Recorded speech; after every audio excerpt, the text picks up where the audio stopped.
Welcome to Play the Long Game with Scott Wozniak, where I explore how to win the biggest games with the longest time horizons, from business to health to relationships. If you want to win the long game, you are in the right place.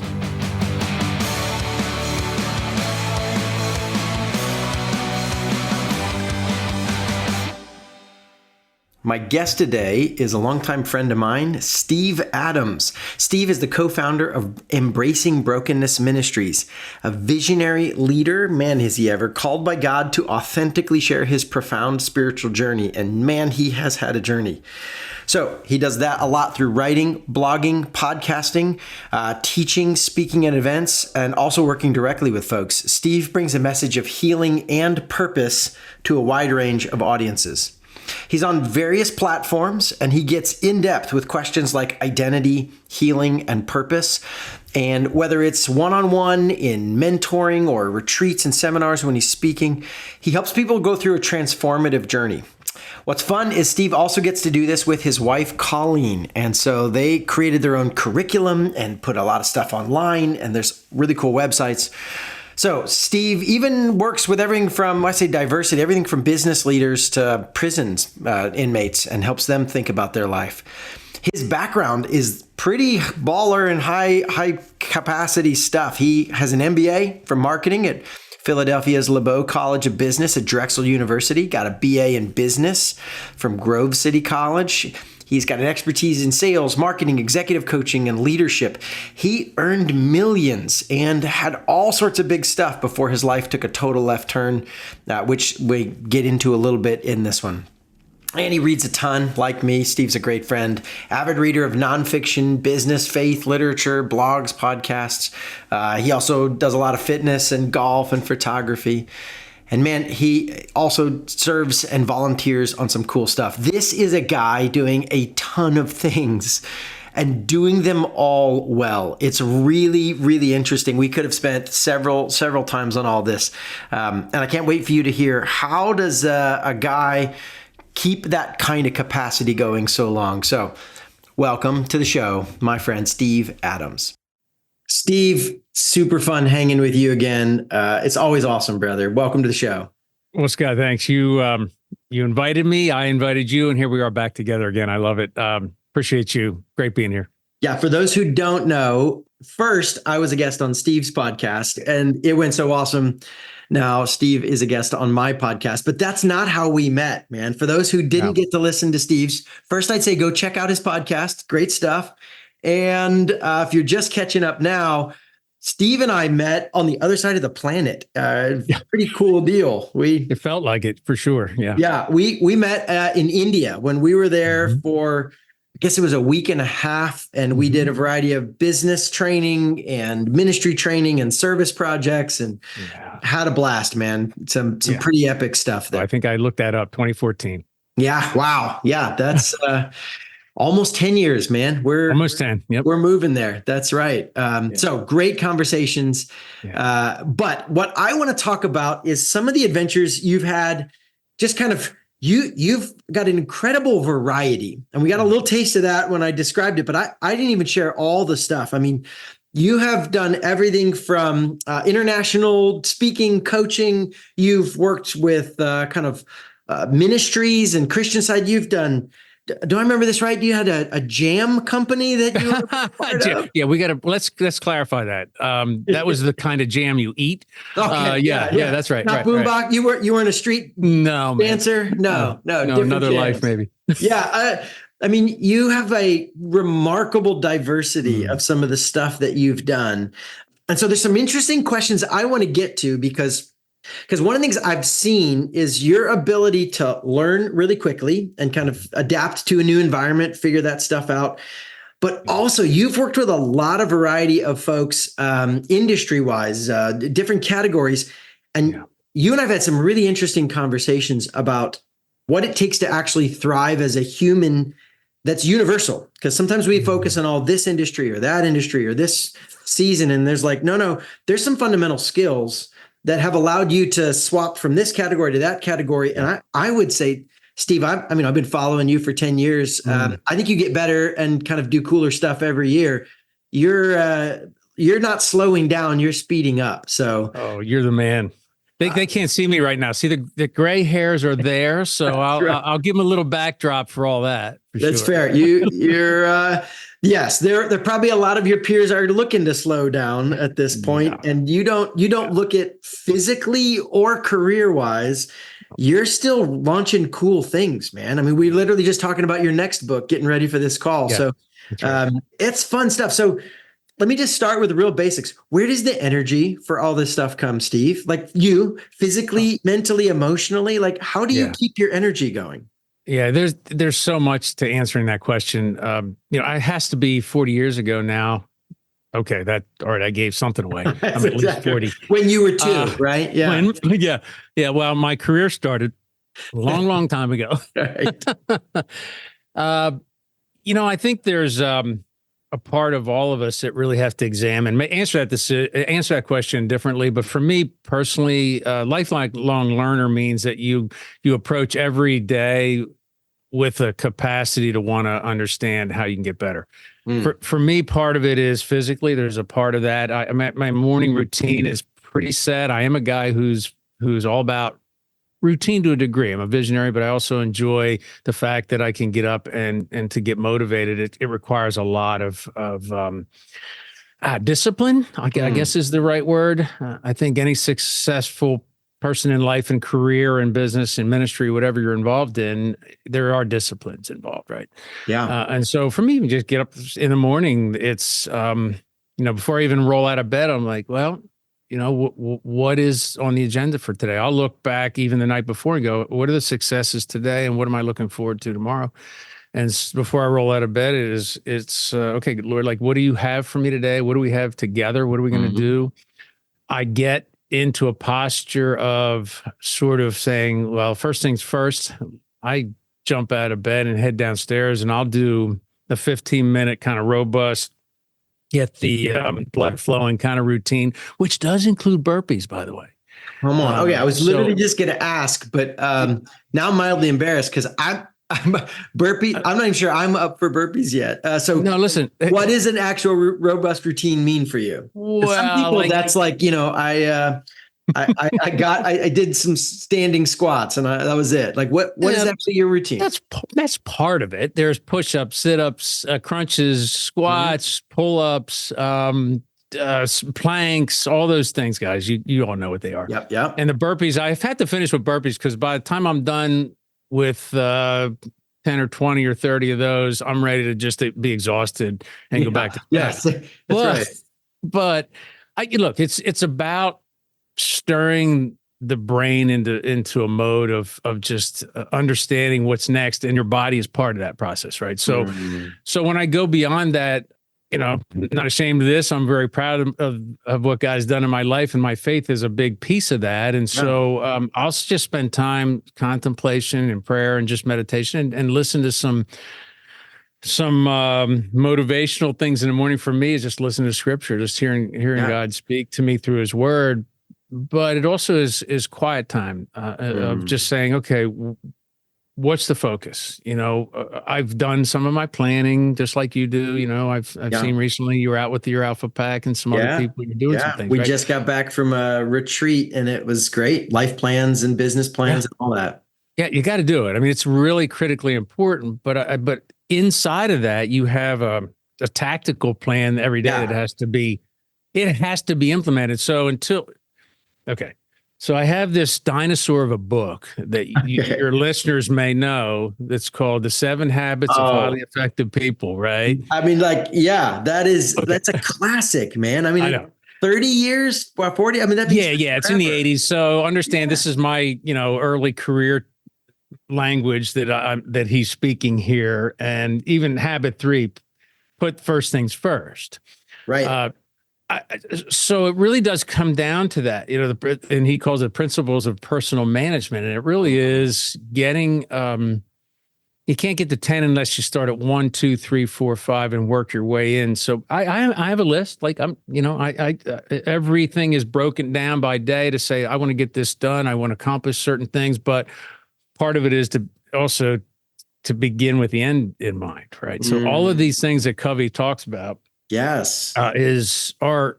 They're true and tried principles that have been rewritten a million times since then, right? So, Well, yeah. He didn't make up brand new ideas. I think what no, his genius was communicating fundamental big ideas in really quickly grasp pithy ways, right? Like, yeah, oh, he did. first things first, and end in mind, and Yeah, seek first to understand before being understood.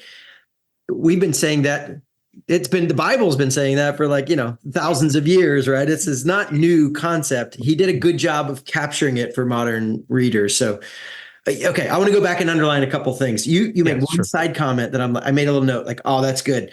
The connection between your exercise and your brain.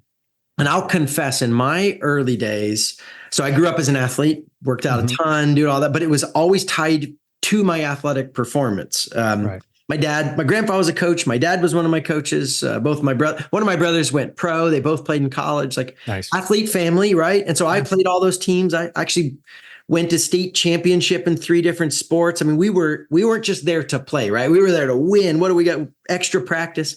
So then I get into college and I'm like, I don't want to do this for my career. Unlike the rest of some of my family, they went the next step further.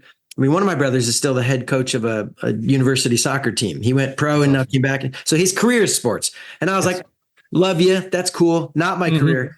And I had associated my activity, my exercise with, I'm trying to be an athlete performance wise. And then I said, oh, I'm not an athlete, right? That's not, my job's not my body. My job's my brain.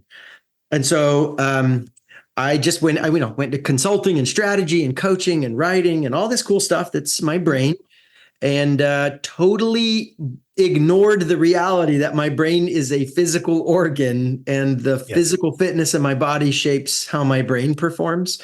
And so, Steve, I kept eating like I was a state championship athlete and stopped exercising. And, that's what burpees are for. I'm telling you, that's what burpees are for. I may have gained 55 pounds during those. It's a medical mystery. I still don't know what happened. Oh, yeah. Weird.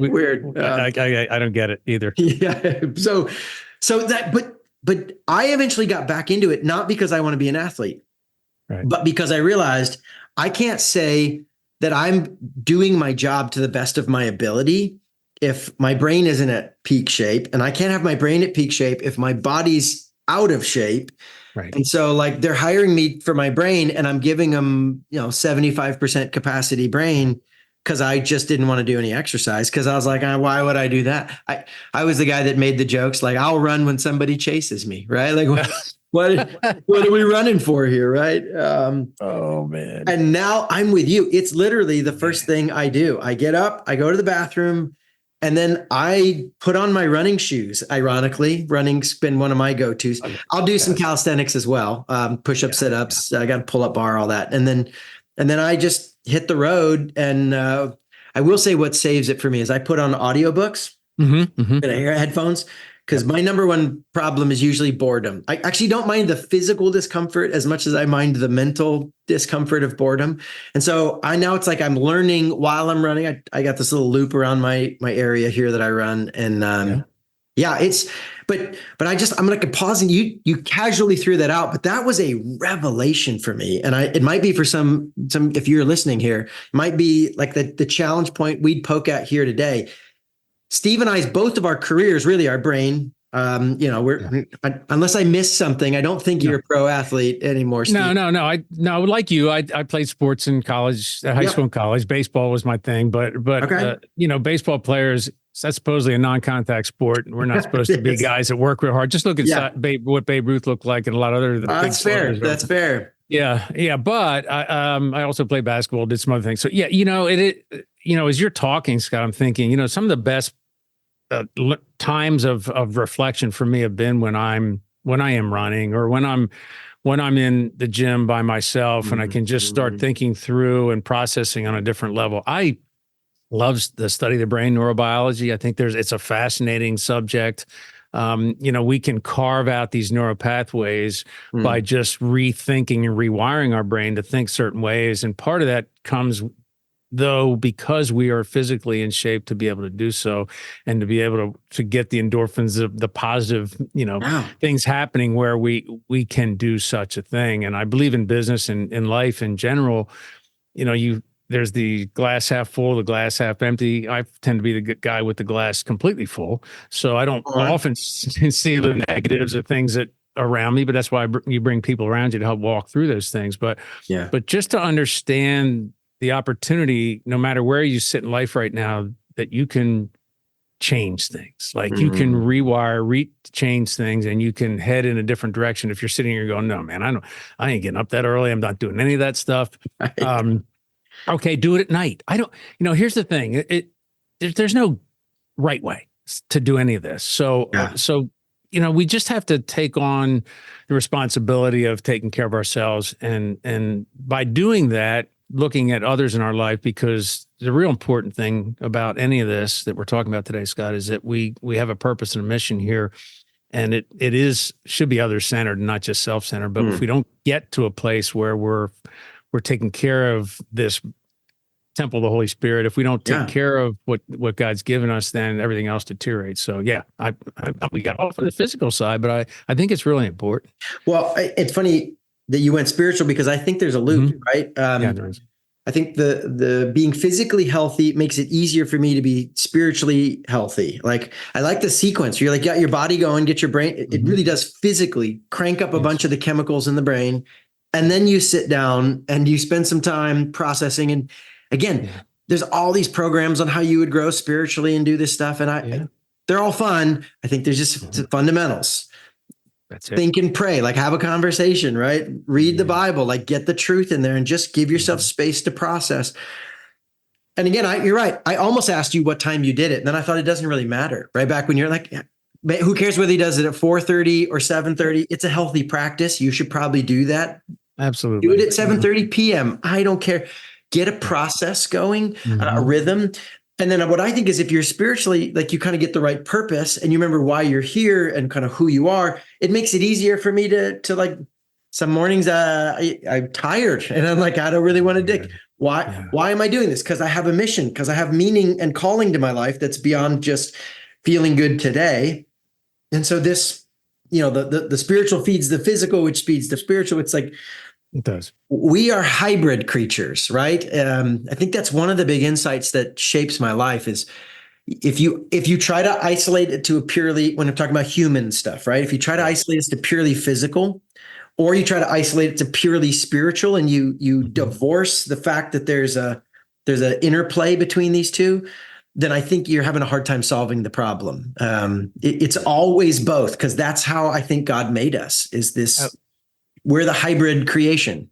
He absolutely did. And I think for most of us, we enter into a world that isn't friendly. So we have a lot of those external influences that drive us away from the things that are most important. And when I say that, I simply, I'm one of the greatest commandment of all time. And Jesus said, look, love the Lord thy God with all your heart, mind, soul, and strength, and love your neighbor as yourself. We get distracted from the things that matter most in this life. And you talk about purpose, you talk about identity. A big part of what we do, even in the ministry that I'm involved in right now, is focus on the things that sideline us from our purpose, from that. And there are intentional ways around it, but it's meaningless until you pull the pieces together and make a decision. It's a discipline, again, of saying, okay, yes, my experiences in life haven't been the greatest. Okay. There have been times when I have made decisions that have completely sidelined me, not only in my career, but personally, spiritually speaking.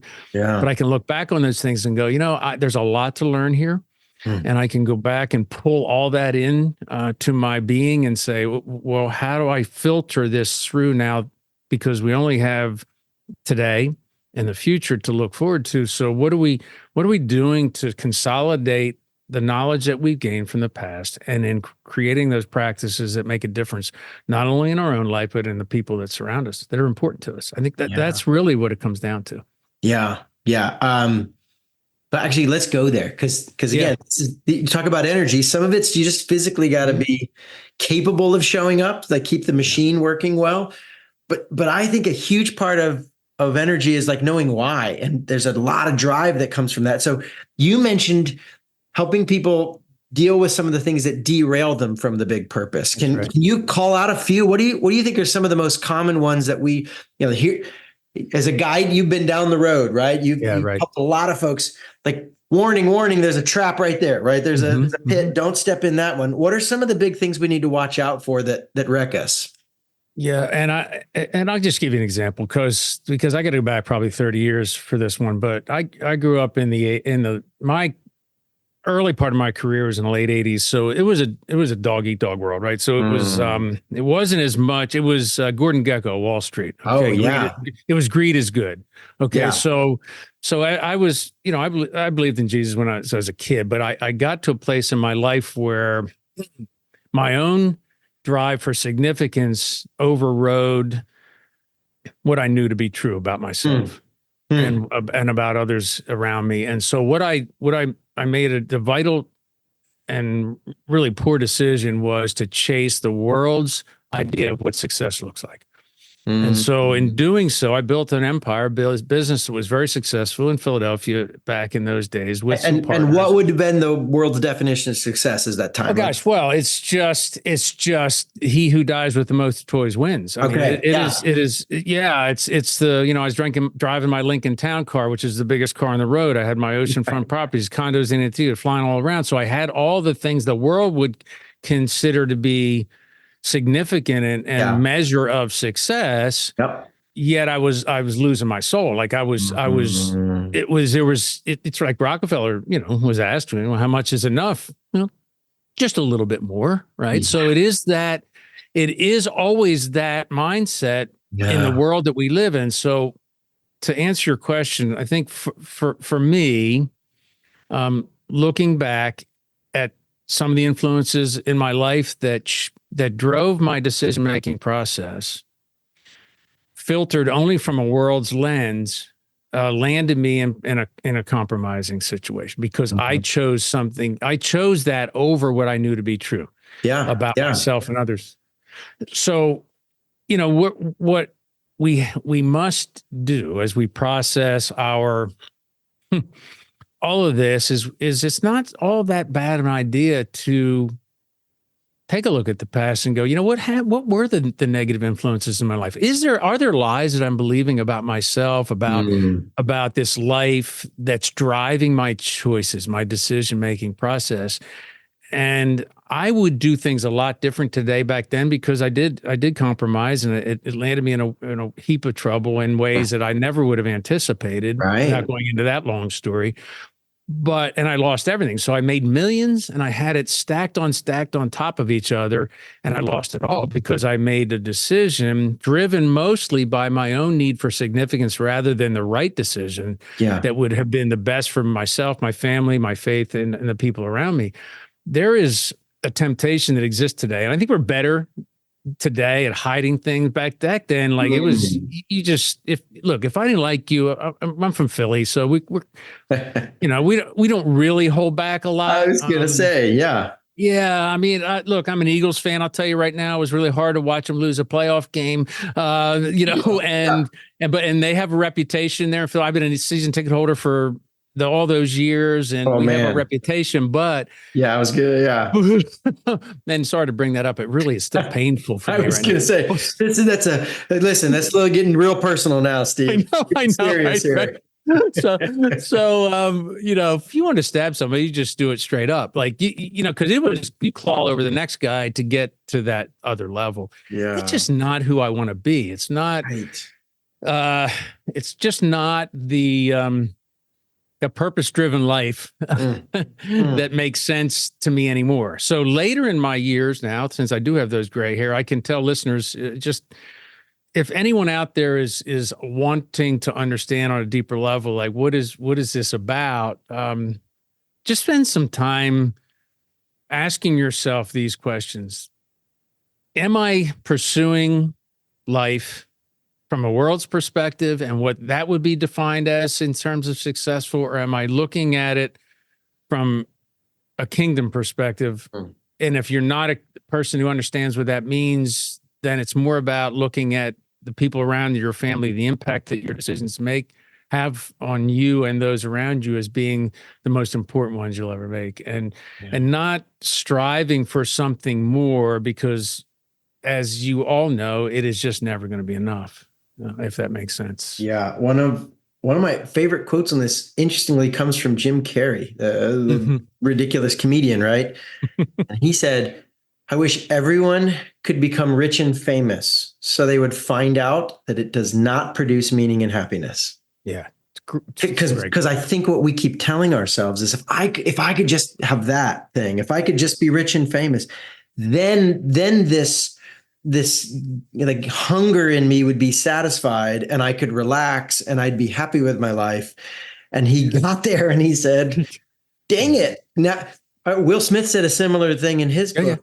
He's like, listen, when you get to the top, then you actually have less hope, because my hope was in the riches and fame. And then I get there and I'm still empty. And now I have to what do you hope in? And so I'll put it this way. You don't have to wait till you get to the millions and crash millions. You can just go right to the question now and say, what do you actually want? What are you doing this for? That's right. And why would you want the things that you think are going to make your life better? I'll tell you one of the questions that really struck me, and I've returned to many times. Why do I like myself?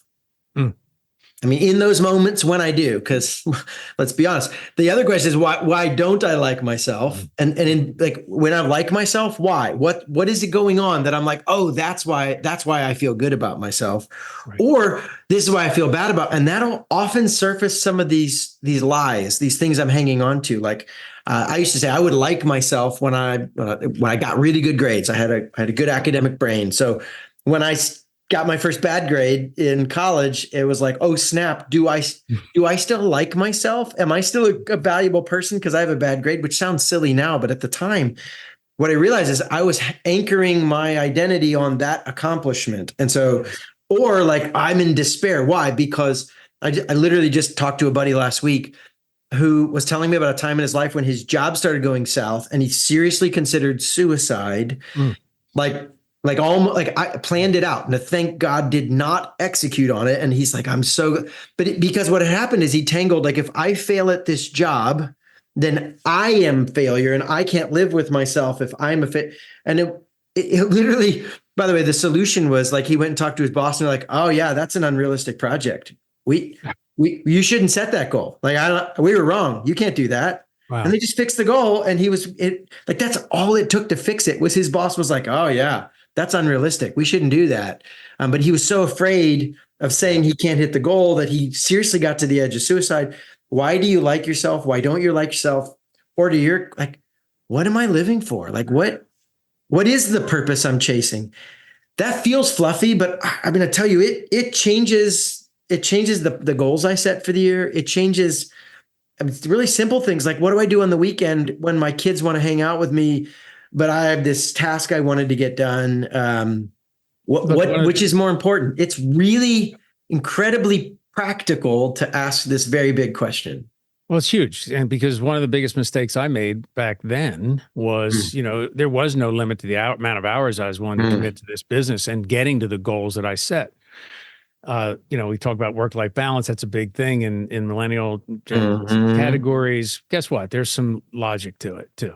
A lot of it makes sense because as I was chasing these things, and at the detriment of my health, of my finances, of my relationship and my marriage, and that's another whole story. So there's just this thing that we live for. And listen, folks, I'll talk to them for a second.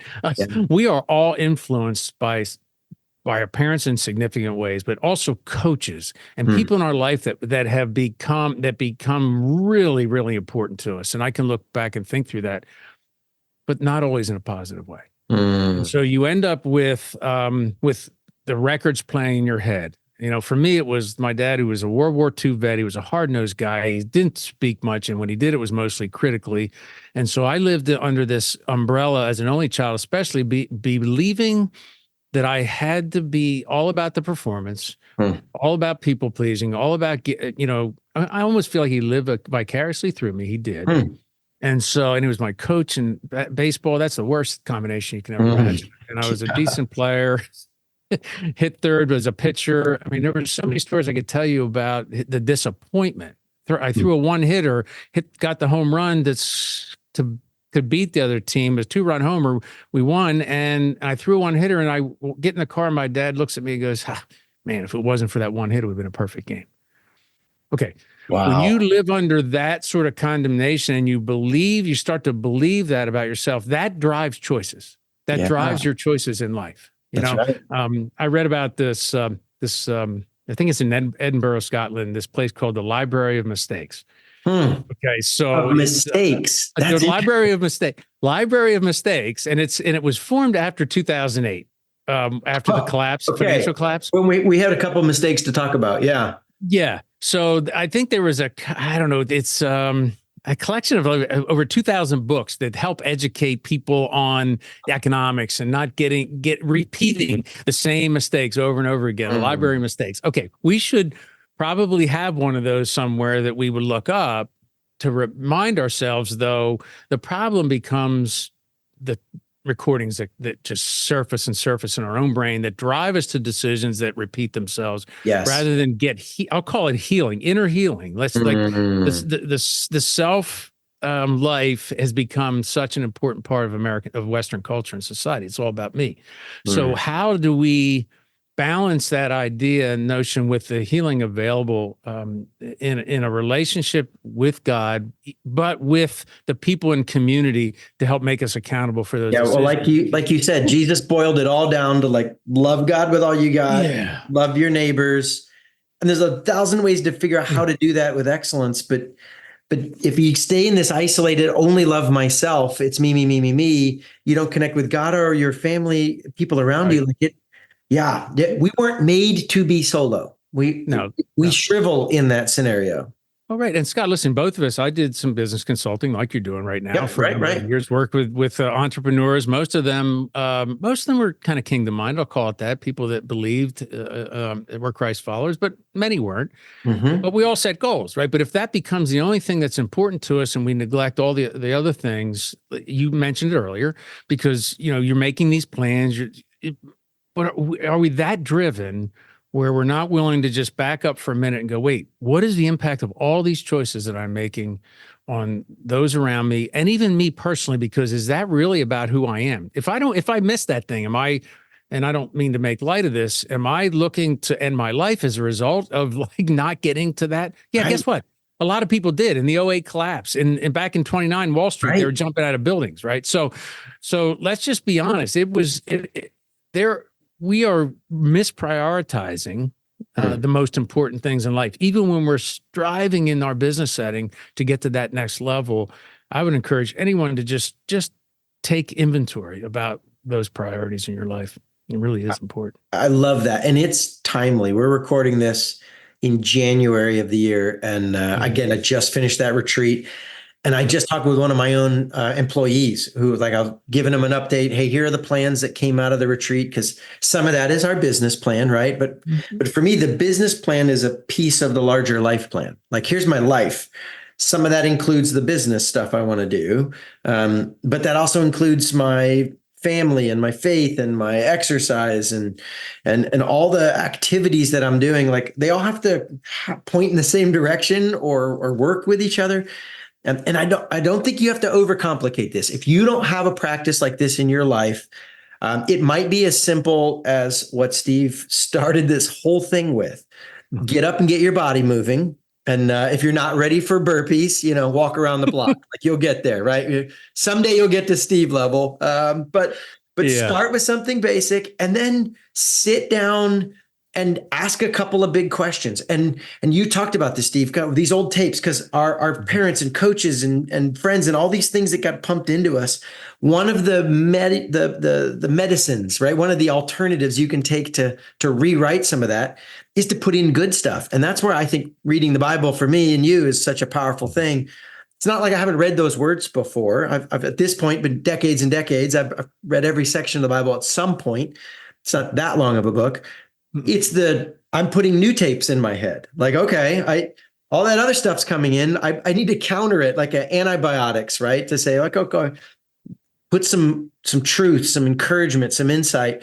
And it's the discipline of it. In not one workout, you're not going to get in shape. And in one, prayer and journaling time, you're not going to overwrite your whole life of things. But if you just get a little pattern going, you actually can totally change your body, totally change your heart, and as a result, totally change your life. I mean, it really could be that simple. Yeah. Just start putting it. Here's what one of my buddies at the retreat said that was good. And maybe we'll close with this because I think it's a great summary of where we're at. A lot of us think about our life goals as outputs. Like, I got to crank up more outputs and I got to accomplish this and accomplish this and accomplish that and change this habit and make this number.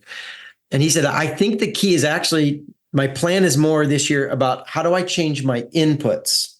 And if I increase the quality and clarity of the things I feed myself, mentally, physically, et cetera, right? Oh, then by natural outcome, I'll just have better outputs this year. And so rather than like, how do I squeeze and grind to get better numbers in the end? Like, maybe the whole key is just start putting the right stuff in, and it might get really easy to get really good stuff out.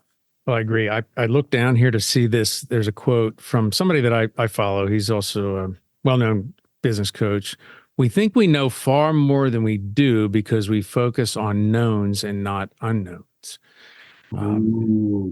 Say that. Read that one again. Read that again. We think we know far more than we do because we focus on the knowns and not the unknowns.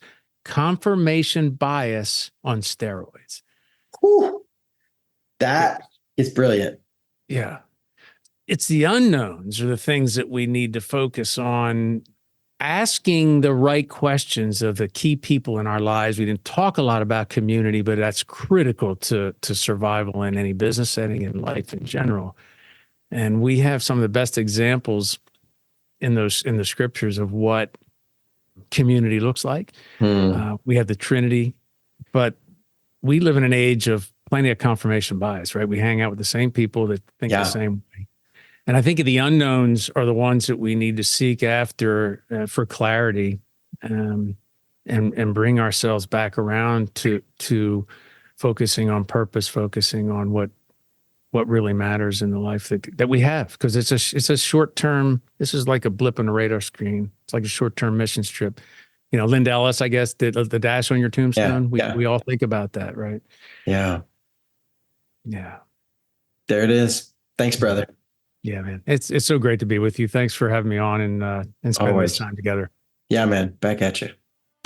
If you enjoyed this episode, you may want to check out my weekly newsletter. It's got the same title because I explore the same themes. I mean, this is what I'm doing with my life. But it's not the same topics. I put different content on each of those locations.